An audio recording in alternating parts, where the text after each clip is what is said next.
In this video presentation, I will discuss volunteering with this year's extravaganza, the impact social media has on our romantic relationships, and I will recite an original poem. San Francisco's Recreation and Park Department gathered a large crowd on April 13th to celebrate Easter, a week early due to the fact that Easter landed too close to 420 for people to be comfortable bringing their kids anywhere close to Hippie Hill. I worked in admissions and helped stamp everyone's hand as they came in. I didn't really receive proper training, but the job was easy enough. It was very chill in that I could leave to get free barbecue or snacks whenever. After a while, they didn't need my help, so I walked around the park asking if any other sections needed anyone. No one needed any help, so I just walked around and picked up garbage, which was a lot of toys from eggs the kids left behind. My main takeaway from this experience was that volunteering can be really impersonal, but it pays off with kids getting to hunt for little lizards and cheap jewelry. For my editorial essay, I chose to focus on a topic that I think affects all of us, at least all of us who are on social media, and that is the way that being presented online affects our romantic relationships. A lot of us today are on social networking services, Instagram, Snapchat, Facebook, Twitter, anything like that. These platforms provide us with places to publicly share everything about us. Our birthday, what we ate last weekend, who we were in a relationship with, who we're in a relationship with now. And that can have some consequences. In a study by Sonia Utz, she determined that there are 3 new issues with putting our lives out for everyone to see. The first issue Sonia Utz brings up is that we can do all this personal background checking through social media. A lot of people now tend to skip the bonding stage in relationships and just stalk the person online. I have a lot of personal history with being overexposed online.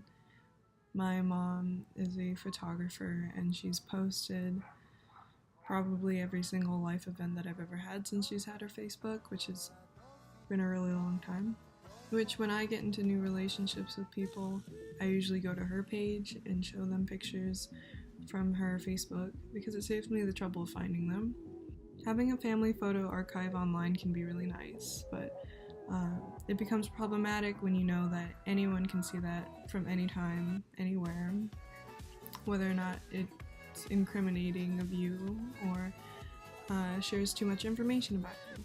What others post on the internet about ourselves can say a lot.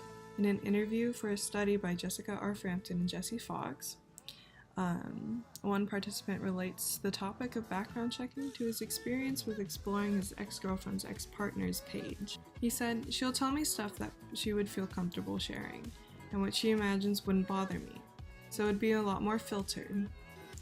But if I went to their ex-boyfriend's profile, there wouldn't be any filter, because he doesn't know that I'm looking at his profile." This can be especially dangerous because we have no control over what other people post. And if someone posts something that we don't agree with, the only things that we can do is either report it, confront the person who posted it, or create your own post to deflect people from exploring it. Another point that Utz brings up is our ability to now monitor our partners over social media. Now in 2019, we can see anyone's location and who they're with on Snapchat, view where they last checked in on Facebook, and if they're currently using Instagram. I find this to be a problem when I'm trying to say goodbye or goodnight to someone. I feel like we all fall asleep browsing our favorite apps, but during these times I find myself wanting to be isolated. I tend to send people posts while I'm trying to fall asleep. When I end a conversation and say that I'm about to go to sleep, I often worry about being caught in a lie. Lying about where you are nowadays is harder than ever. Like I mentioned before, Snapchat can give away your location if you allow it to. Take for example if you wanted to go to a party that your partner disagreed with. Mutual friends at that party may post evidence of you being there. Finding a partner in the background of a friend's photo can mean the end of a relationship. And even after ending a relationship, a friend of mine had dealt with the consequences of photobombing to Snapchat. She appeared briefly, but enough for her ex-girlfriend to notice her.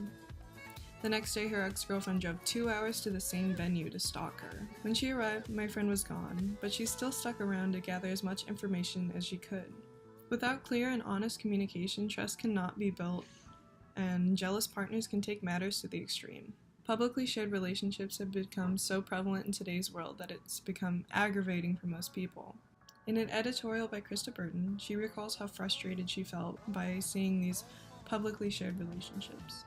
A lot of relationships today rely on publicly showing the world that they're in this most perfect relationship, when usually that's covering up the fact that it's failing. A relationship at its core is an intimate bond between two or more people.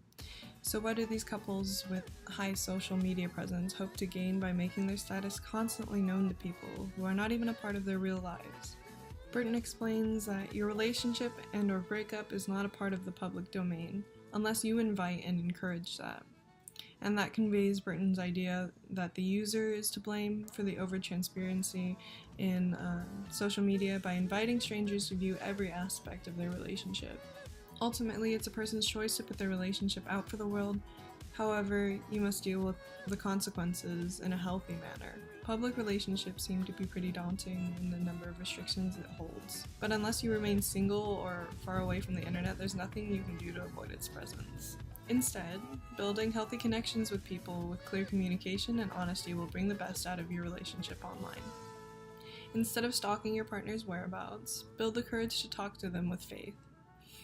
Have conversations about your past without lurking through their old posts. Above all, respect your partner's decision in who or what they like to post, and be consensual about posting them. Always on the prowl, whether it be hunting eggs or finding a mate. Be cautious of your own self, and pick only the shiniest. Thank you.